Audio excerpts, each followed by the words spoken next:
Japan থেকে সরিয়ে নেওয়া হলো এশিয়া প্রশান্ত মহাসাগরীয় অঞ্চলে থাকা শেষ মার্কিন বিমানবাহী রণতরী ইউএসএস জর্জ ওয়াশিংটনকে। আর এই খবর সামনে আসতেই অস্বস্তি বাড়ছে জাপান, দক্ষিণ কোরিয়া, ফিলিপাইন সহ মার্কিন মিত্রদের মধ্যে।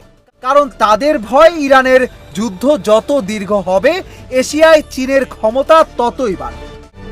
ঘটনাটা শুধু একটি রণতরী সরিয়ে নেওয়ার মধ্যে সীমাবদ্ধ নয়। এর আগে দক্ষিণ কোরিয়ায় থাকা মার্কিন ক্ষেপণাস্ত্র প্রতিরক্ষা ব্যবস্থার কিছু অংশ ইরানের বিরুদ্ধে ব্যবহারের জন্য সরিয়ে নেওয়ার খবরও সামনে এসেছিল। ইরান সামলাতে গিয়ে ট্রাম্প এশিয়াকে চীনের হাতে তুলে দিচ্ছেন।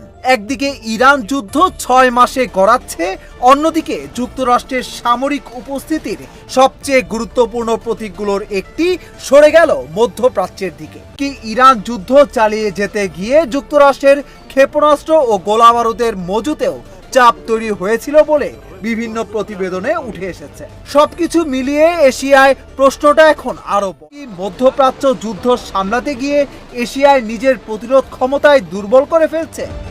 এই সুযোগে চীনের নৌবাহিনী প্রথম দ্বীপ শৃঙ্খলের বাইরেও আগের চেয়ে বেশি সক্রিয় হচ্ছে।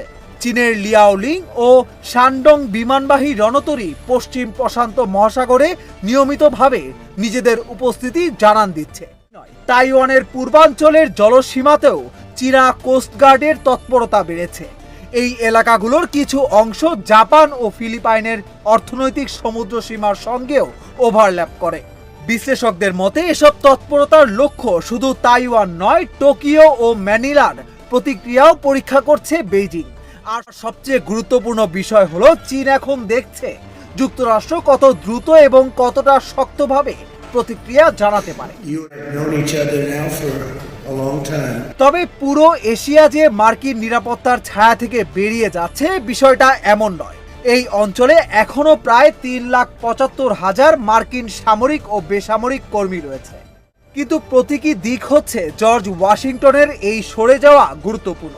কারণ এতদিন এশিয়ায় মার্কিন বিমানবাহী রণতরীর উপস্থিতি ছিল চীনের জন্য বড় ধরনের সামরিক বার্তা। এখন সেই শক্তির একটি বড় প্রতীক যখন ইরানের দিকে যাচ্ছে, তখন জাপান, দক্ষিণ কোরিয়া ও ফিলিপাইনও নিজেদের প্রতিরক্ষা ব্যয় বাড়ানোর দিকে এগোচ্ছে। যুক্তরাষ্ট্রের ওপর পুরোপুরি নির্ভর না করে নিজেদের শক্তি বাড়ানোর প্রস্তুতি নিচ্ছে মার্কিন মিত্ররাও। ইরান যুদ্ধ শেষ করতে গিয়ে ট্রাম্প হয়তো মধ্যপ্রাচ্যে আরো শক্তি পাঠাচ্ছেন, কিন্তু এর মধ্যেই এশিয়ায় তৈরি হচ্ছে আরেকটি হিসাব। একদিকে ইরান, অন্যদিকে চীন। দুই প্রান্তে একসঙ্গে শক্তি ধরে রাখা কি এবার ওয়াশিংটনের জন্য কঠিন হয়ে উঠছে? আর যদি ইরানের যুদ্ধ আরো দীর্ঘ হয়, তাহলে আজ যে মার্কিন রণতরী মধ্যপ্রাচ্যের দিকে যাচ্ছে, কাল সেটি চীনের জন্য এশিয়ায় আরো বড় সুযোগের দরজা খুলে দেবে কিনা, সেটাই এখন সবচেয়ে বড় আতঙ্ক।